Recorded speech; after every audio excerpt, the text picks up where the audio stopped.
In machine learning, anyone can get a prediction. That's the easy part. But getting a decision you can actually trust, when you can explain to someone else, that is the real challenge. Today, we're getting hands-on with decision trees to learn exactly how to tune them for that kind of clarity and confidence. So, here's our game plan.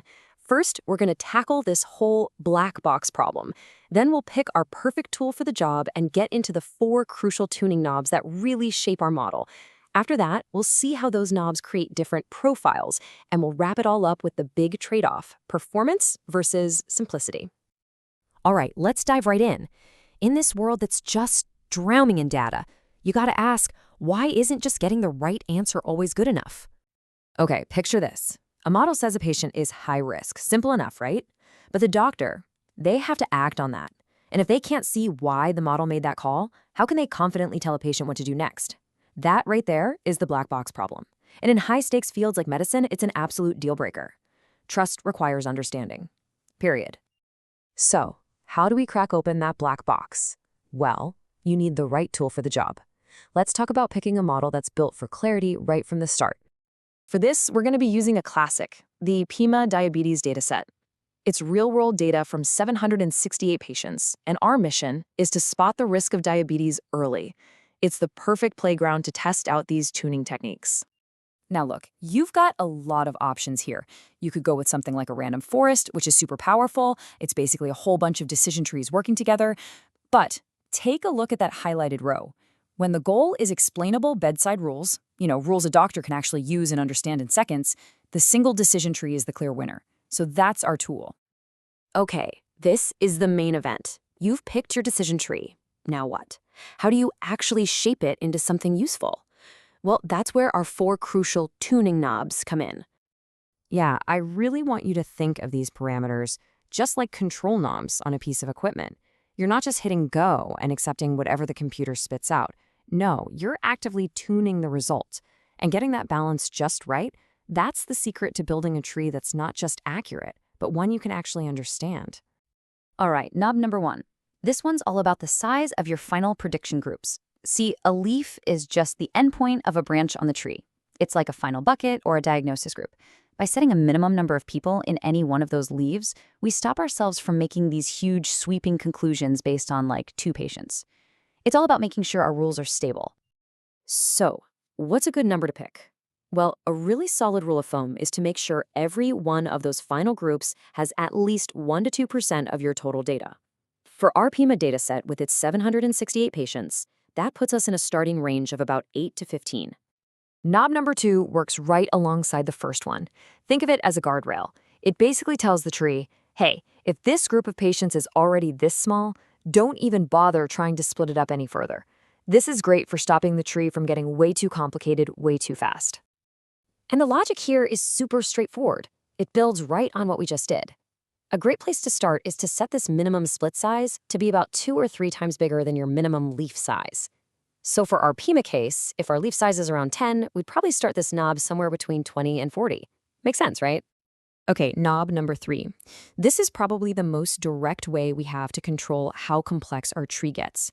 It just puts a hard cap on how deep the tree can grow. And depth is really just how many if-then questions the model can chain together. So a shallower tree means simpler rules. Easy. When you're dealing with medical data, you almost always want simpler. It helps us avoid this nasty problem called overfitting. That's when the model gets so complex it starts memorizing the noise in your data instead of finding the real signal. We want rules that apply broadly, so a depth of 3 to 6 is a good sweet spot. For PIMA, starting at 4 or 5 is a perfect place to be. And our last knob, number 4, is all about efficiency. It's a simple rule that tells the tree, hey, if you've got a group of patients and they're already, say, 95% diabetic, just stop. Why keep splitting and splitting to chase after those last few people? This keeps the tree focused on the big, meaningful patterns. Yeah, setting this somewhere between 90 and 95% is usually the sweet spot. It just helps keep the final rules clean and interpretable. For our PIMA dataset, we're going to start it right at 95%. So there you have it, our 4 knobs. Now for the fun part. Let's see what happens when we start combining these settings, because you can create completely different model personalities or profiles, depending on how you set them. And this is where it all clicks into place. You can actually create these presets based on what you're trying to achieve. Look at the interpretable profile. See how the settings are more restrictive? Higher minimums, a shallower depth. It's all designed to keep the rules simple. Then you have the recall-friendly profile, which is much looser. Now, recall is just a fancy word for how good the model is at finding all the actual positive cases. So this profile lets the tree dig deeper, because its job is to find every single possible diabetic patient. The big takeaway here is that you're not just picking random numbers. You are tuning the parameters to match your specific goal. Let's make that really clear. For the interpretable profile, the #1 goal is clarity. We want rules so simple a busy doctor can glance at them and know exactly what's going on. But for the recall-friendly profile, the goal completely changes. Now the top priority is to catch every single positive case. Why? Because in a clinical setting, missing a diagnosis can be catastrophic. It's way better to have a false alarm than to miss someone who's sick. See? 2 different goals, 2 totally different ways of tuning our knobs. And all of this brings us to the most important lesson of all. It's this constant balancing act, this trade-off between raw predictive power and a simple explanation you can actually trust. This quote really just nails it. If your only job is to get the highest score on a leaderboard, sure, a super complex black box model might be your winner. But if your goal is to create rules that a human being can actually understand, act on, and feel confident about, then a well-tuned decision tree is just in a league of its own. You're making a conscious choice. You're trading a tiny bit of raw accuracy for a massive gain in trust and explainability. So I want to leave you with this question. As these AI models get more and more powerful, we're going to have to decide what we really care about. Is it just the raw prediction spit out by a black box? Or is it a decision that we can understand, that we can question, and ultimately that we can trust? When you're talking about things that impact people's lives, I think the answer is pretty clear. Sometimes the best explanation is way more valuable than the best prediction.